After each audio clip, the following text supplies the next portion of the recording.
వీక్షకులకు నమస్కారం. ఈరోజు మన కథ అతిథి. రచయిత ఎంఆర్ అరుణ కుమారి. ఇక కథలోకి వెళ్దాం. అత్తయ్య, మీ బట్టలన్నీ సర్దుకోండి. మీ సామాన్లు ఎటు ప్యాకింగ్లోనే ఉన్నాయి. రేపు ఉదయం మీరు వేరే ఇంటికి వెళ్ళాలి. మీ అదృష్టం బాగుంది. మరి మీరు ఇదివరకు ఉన్న ఇల్లే దొరికింది. కాకపోతే కాస్త అద్దె పెంచారు. 4 ఏళ్ళు అయిపోయాయి కదా. మరి శిరీష మాటలకు నిర్ఘాంతపోయారు శాంతమ్మ, నీరజ. ఏం మాట్లాడుతున్నావు శిరీష? వేరే అద్దె ఇంటికి ఎందుకు? సొంత ఇల్లుండగా అడిగింది శాంతమ్మ.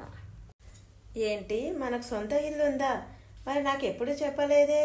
మీరు కానీ మీ అబ్బాయి కానీ ఆశ్చర్యంగా చూసింది శిరీష. శిరీష వైపు కొరకరా చూస్తూ కరకుగా అంది శాంతమ్మ. ఇది మన సొంత ఇల్లే కదా. అవునత్తయ్య, మన సొంత ఇల్లే, కానీ మనది కాదు, మా అమ్మ సొంత ఇల్లు. చివరి వాక్యం ఒత్తి పలికింది శిరీష. మీ అమ్మదైతే నీది కాదా? నాదెలా అవుతుంది అత్తయ్య? అమాయకంగా అడిగింది. మా అమ్మకు వాళ్ళ పుట్టింటి వాళ్ళు పసుపు కుంకాలకని ఇచ్చిన పొలం అమ్మేసి ఈ ఫ్లాట్ కొనుక్కుంది. ఏదో దయతలచి నన్ను ఉండమంది, అంతే. అంటే నువ్వు దయతలచి మమ్మల్ని ఉండమన్నావా? కోపంగా అడిగింది శాంతమ్మ. లేదు, నేను కాదు, మా అమ్మే చెప్పింది. పెళ్లి సంబంధం మాట్లాడేందుకు మీ ఇంటికి వచ్చినప్పుడు చూసింది కదా మీ ఇల్లు. పెళ్ళయ్యాక నన్ను శతపోరింది. పాపం మీ అత్తయ్య ఆడపడుచు ఆ చిన్న ఇంటిలో ఆ ఇరుకు గల్లీలో ఎలా ఉంటారు, ఇక్కడికే వచ్చేయమను అని. అందుకే మిమ్మల్ని ఇక్కడికి రమ్మన్నాను. కానీ నాకైతే ఇష్టమే లేదు, నిక్కచ్చిగా అంది శిరీష. ఓహో, అయితే మీ అమ్మ దయాదాక్షిణ్యాలతో మేము ఇక్కడ ఉన్నామన్నమాట, వెటకారంగా అంది శాంతమ్మ. ఒక రకంగా అంతే కదా అత్తయ్య. నిన్ను కాదే, నా కొడుకుని అనాలి. ప్రేమ దోమ అని నిన్నే చేసుకోవాలన్నాడు. లేకపోతే నా తమ్ముడు కూతుర్ని చేసుకుంటే 100 ఎకరాల పొలము 100 తులాల బంగారం ఇచ్చి ఘనంగా పెళ్లి చేసేవారు కదూ.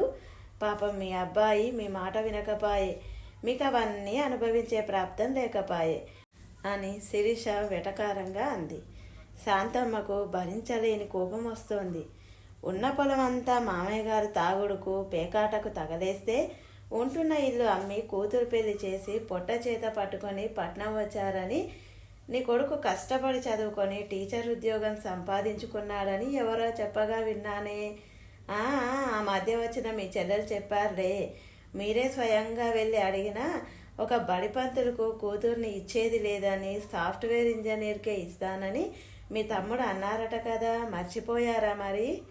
ఆడపడుచు నీరజ మాట్లాడుతూ, అదంతా ఎందుకు? మీ అమ్మకు నువ్వు లింగులిట్టుకుమంటూ ఒక్కతివే కూతురువి. మీ అమ్మ ఆస్తి నీది మా అన్నయ్యది, మా అన్నయ్యది మాది కాకపోతుందా అంది నీరజ గట్టిగా. నీరజమ్మ, నీ లా పాయింట్లు మాట్లాడాల్సింది ఇక్కడ కాదు, మీ అత్తగారింట్లో, చురుకుగా చూసింది నీరజ. అంటే నేను మొగుడిని వదిలేసి వచ్చాననే కదా అంటున్నావు? చూసావా అమ్మ, గంపెడు సంసారంలో నన్ను ఇచ్చి నా గొంతు కోసారు. ఆ చాకిరీ చేయలేక నరకంలో ఉండలేక వచ్చేస్తే ఈవిడ చేత మాటలు పడాల్సి వస్తోంది. నీరజ వలవలా ఎడవసాగింది. శాంతమ్మ, అయ్యో ఎడవకే నా తల్లి, మనమేమి ఈవిడ గారి సొమ్ము తిని బతకడం లేదు, మీ అన్నయ్య సంపాదన తింటున్నాం కానీ అని కూతుర్ని ఓదార్చి శిరీష వైపు తిరిగింది శాంతమ్మ. అంటే ఏమిటి నీ ఉద్దేశం? నా కూతురుకు మాట్లాడే స్వతంత్రం లేదా? అత్తగారితో ఆడపడుచుతో వ్యవహరించే పద్ధతి ఇదేనా? అసలు మీ అమ్మ పెంపకాన్ని అనాలి ముందు. మా అమ్మ మాట ఎత్తితే బాగుండదు అత్తయ్య అంటూ చేయి చూపిస్తూ నిప్పులు కక్కింది శిరీష. మీకు అసలు అర్హత కూడా లేదు. డోర్ బెల్ మోగితే వెళ్ళి తలుపు తీసింది శిరీష. బాబును ట్యూషన్ నుంచి తీసుకొచ్చిన మోహన్ లోపలికి రాగానే శోకాలు మొదలుపెట్టారు తల్లి కూతుళ్ళు. ఒరే మోహను, నీ భార్య మమ్మల్ని ఎన్నెన్ని మాటలు అందో తెలుసా నీకు? రేపొద్దున్నే మేము వేరే ఇంటికి పోవాలట. బిక్కచాచి చూస్తున్న బాబును లోపలికి తీసుకెళ్తూ నెమ్మదిగా చెప్పింది శిరీష. మీ రూమ్లోకి వెళ్ళి తలుపులు వేసుకొని మాట్లాడుకోండి. మీ అరుపులకు బాబు భయపడతాడు. ఆమె కళ్ళల్లో కోపం, మాటల్లో తీవ్రత చూసి ముగ్గురు రూమ్లోకి వెళ్ళిపోయారు. బాబుకు అన్నం తినిపించి తల్లి గదిలో నిద్రపుచ్చి వచ్చింది శిరీష హాల్లోకి. మొహాలు గంటు పెట్టుకొని కూర్చొని ఉన్నారు తల్లి కూతుళ్ళు. మోహన్ ఏమన్నాడో మరి. శిరీష, ఆ రోజు నువ్వే రమ్మన్నావు అమ్మను చెల్లిని, ఇవాళ నువ్వే వెళ్ళిపోమంటున్నావు, కారణం ఏమిటో చెప్పాలి కదా మోహన్ సూటిగా అడిగాడు. ఏమీ లేదు మోహన్, మీ అమ్మ కోసం చాలా ఖరీదైన అతిథులు అంటే విదేశాల్లో ఉన్న ఆమె అన్న పిల్లలు అక్క పిల్లలు వస్తుంటారు. ఇక్కడ పల్లెటూరు బయట మా అమ్మ ఉంటే మీ అమ్మకు చిన్నతనంగా ఉంది.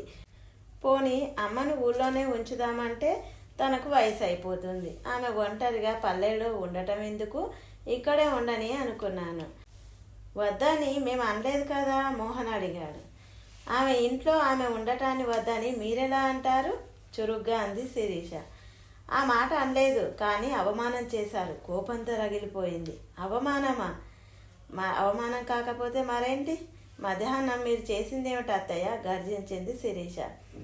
అమెరికాలో ఉన్న అన్న కొడుకు ధీరజ్ వచ్చాడని తెలిసి తనే ఫోన్ చేసి భోజనానికి రమ్మని పిలిచింది శాంతమ్మ. ఇప్పుడు తాను పాష్ ఏరియాలో ఖరీదైన అపార్ట్మెంట్లో ఉన్నారు కదా అని, రేపు నువ్వు లీవ్ పెట్టు శిరీష, మా అన్న కొడుకును భోజనానికి రమ్మన్నాను ముందు రోజే చెప్పింది.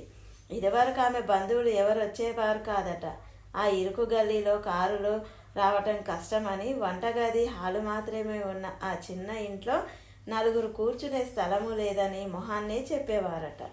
ఇప్పుడు 3 బెడ్రూమ్లు పెద్ద హాలుతో విశాలంగా ఉన్న తమ ఫ్లాట్కు బంధువుల్ని పిలిచి చూపించి గొప్ప చెప్పుకోవాలని శాంతమ్మ ఉబలాటాన్ని అర్థం చేసుకున్న శిరీష ఎప్పుడూ ఎవరిని రావద్దనలేదు. తనకు వీలైతే లీవ్ పెట్టేది, లేదంటే సాయంత్రం ఆఫీస్ నుండి త్వరగా వచ్చి అతిథులను పలకరించేది. స్కూల్లో పరీక్షలు జరుగుతున్నాయి కాబట్టి మోహన్కు లీవ్ పెట్టడం కుదరలేదు. తల్లి పార్వతమ్మ వస్తానని ఫోన్ చేయడంతో శిరీష లీవ్ పెట్టింది. ఆవిడ ఒంటరిగా రాలేదు, తను బస్టాండ్కి వెళ్ళి తీసుకురావాలి. తల్లిని తీసుకువస్తూ అత్తగారు తెమ్మన్న మటన్, చికెన్, చేపలు తీసుకొచ్చింది. అందరూ కలిసి వంట చేశారు. అన్నింటినీ డైనింగ్ టేబుల్ పైన సర్దారు. అమ్మా, అన్నీ టేబుల్ పైనే ఉన్నాయి కదా, నువ్వు భోంచేసేయి. పొద్దున వచ్చినప్పటి నుండి పనిచేస్తూనే ఉన్నావు, తినేసి కాసేపు పడుకో. బాబుకు అన్నం తినిపించి వస్తాను అంటూ క్యారేజ్ తీసుకొని వెళ్ళింది శిరీష. బాబు స్కూలు ఇంటికి దగ్గరే అయినా మధ్యాహ్నం తీసుకురావడం తీసుకెళ్లడం కుదరదని పొద్దున్నే లంచ్ బాక్స్ ఇచ్చేస్తుంది. ఎప్పుడన్నా లీవ్ పెట్టినప్పుడు స్కూల్కి వెళ్ళి అన్నం తినిపించి వస్తుంది. రోజు అమ్మలందరూ వచ్చి తినిపిస్తారు, నువ్వు మాత్రం రావు, అందుకే అన్నం తినలేదు. అప్పుడప్పుడు తినకుండా లంచ్ బాక్స్ తెచ్చావేమిటని అడిగితే బాబు ఇచ్చే జవాబుకు మనసు ద్రవించిపోయేది. అత్తగారికి సరే, ఆడపడుచుకు ఓపిక లేదు బాబు స్కూల్కి వెళ్ళి అన్నం తినిపించి రావడానికి. ముప్పూటలా తినడం, టీవీలో ఓటీటీలో సినిమాలు చూడడం, పడుకోవడం, ఇదే వాళ్ళ దినచర్య. శిరీష బాబుకు అన్నం తినిపించి ఇంటికి వచ్చేసరికి పార్వతమ్మ వంటింట్లో కింద కూర్చొని భోంచేస్తుంది. ఆవిడకు మోకాల నొప్పులు, కింద కూర్చోలేదు, ఎడమకాలు మడవలేదు. గోడ కానుకొని కాళ్ళు చాపుకొని తింటున్న తల్లిని ఆశ్చర్యంగా చూసింది. ఇక్కడ కూర్చున్నావేంటమ్మా, టేబుల్ దగ్గర కూర్చోక, లేవటానికి అవస్థ పడుతున్న తల్లికి చేయి అందిస్తూ అడిగింది. మరోవైపు చేయి పట్టి లేపుతున్న పనామె లక్ష్మి మెల్లగా చెప్పింది. అమ్మ, అక్కడే కూర్చున్నారు, పెద్దమ్మగారే చెప్పారు ఇక్కడ తినమని. ఎవరో ఖరీదైన చుట్టమట, అమెరికా నుండి వస్తున్నారట కదా, టేబుల్ ఖరాబ్ అవుతుంది, ఆయన గోరు వచ్చే ఏలయింది, అందుకే అమ్మ ఈడ కూర్చున్నారు అని. ఆ మాటలు విన్న శిరీషకు పట్టరానంత ఆగ్రహం వచ్చింది. విసురుగా హాల్లోకి వచ్చింది. సరిగ్గా అప్పుడే డోర్ బెల్ మోగింది. శాంతమ్మ వెళ్ళి తలుపు తీసింది. ఆవిడ అల్లుడు ధీరజ్ లోపలికి రావడం జరిగింది. పాల పొంగు లాంటి కోపాన్ని సంస్కారం అనే నీళ్లు చల్లి అణుచుకుంది. బలవంతాన చిరునవ్వు మొహానికి పులుముకుంది శిరీష. నేనైతే లీవ్ పెట్టాను, కానీ అర్జెంట్ వర్క్ పడిందని ఫోన్ చేశారు మేనేజర్ గారు, మీరు ఫోన్ చేయండి ప్లీజ్ చెప్పి వెళ్ళిపోయింది శిరీష. ఆ వెళ్ళడం ఆఫీసు కాదు, ఇళ్ళ వేట. కానీ ఇప్పుడు అర్థమైంది శాంతమ్మకు. మీకు తెలియదేమో, పల్లెల్లో కూడా మా ఇంట్లో డైనింగ్ టేబుల్ ఉంది అత్తయ్య. మా అమ్మకు మోకాళ్ళ నొప్పులు వచ్చినప్పుడే మా నాన్న టేకువుడ్తో చేయించారు. మా అమ్మ కొద్దో గొప్ప చదువుకుంది, ఊరు సర్పంచ్గా కూడా చేసింది. టేబుల్ మేనర్సే కాదు, అతిథులను గౌరవించడం, మర్యాదలు చేయడము తెలుసు మా అమ్మకు. మా అమ్మను వంటిట్లో కింద కూర్చొని తినమంటారా? అలా చెప్పడానికి అసలు మీకు ఎంత ధైర్యం? మాకేమీ 100 ఎకరాల పొలాలు లేవు, ఉన్న 2 ఎకరాల మడిచేనులోనే మా అమ్మ నాన్నలు కష్టపడి నన్ను చదివించారు. ఏమన్నావు నీరజమ్మ? లింగులు ఇటుకుమంటూ నేను ఒక్కతినే కూతురునా. అవును, ఆ కాలంలోనే ఒక బిడ్డ చాలని మా నాన్న ఆపరేషన్ చేయించుకున్నాడట. నన్ను అపురూపంగా పెంచారు. నేను చదువుతానన్నంత వరకు చదివించారు. ఉద్యోగము వచ్చింది. నా కష్టార్జితాన్ని నాన్న అనుభవించలేదు. పాము కాటుతో హఠాత్తుగా చనిపోయారు. అమ్మని ఇక్కడికి రమ్మంటే నాన్నతో కలిసి బతికిన ఇంట్లోనే ఉంటానంది. ఇక్కడ అద్దె ఇళ్లలో నా అవస్థలు చూసి తన పొలం అమ్మి ఈ ఫ్లాటుకు డబ్బిచ్చింది. ఈ ఇంట్లోని వస్తువులన్నీ నా కష్టార్జితమే. ఇదంతా అనుభవించే హక్కు మా అమ్మకు మాత్రమే ఉంది. మీ మేనల్లుడెవరు అమెరికా నుండి వస్తే మీకు గొప్ప కావచ్చు. అతగాడు మా ఇంటికి వస్తే మా అమ్మ వంటింట్లో కింద కూర్చొని భోంచేయాలా? అతని ఇంటికి అతిథి మాత్రమే, కానీ మా అమ్మ ఈ ఇంటి ఓనరు. బాధ, కోపం, ఆవేశం రొప్పుతోంది శిరీషకు. మీరు రేపు ఉదయం వెళ్ళిపోవాల్సిందే. నేను ఇక్కడ మా అమ్మతో ఇక్కడే ఉంటాను. మోహన్, నీకు భార్యాబిడ్డలు కావాలంటే ఇక్కడ ఉండు. మీ అమ్మ చెల్లెలే కావాలంటే వాళ్ళతో వెళ్ళొచ్చు. నాకు ఏ విధమైన అభ్యంతరం లేదు. స్థిరంగా తన నిర్ణయం చెప్పేసి గదిలోకి వెళ్ళిపోయింది శిరీష. ఈ వీడియో కనుక మీకు నచ్చినట్లయితే నా ఛానల్ని లైక్ చేయండి, షేర్ చేయండి, సబ్స్క్రైబ్ చేసుకోండి. మరిన్ని మంచి కథలతో మళ్ళీ కలుద్దాం.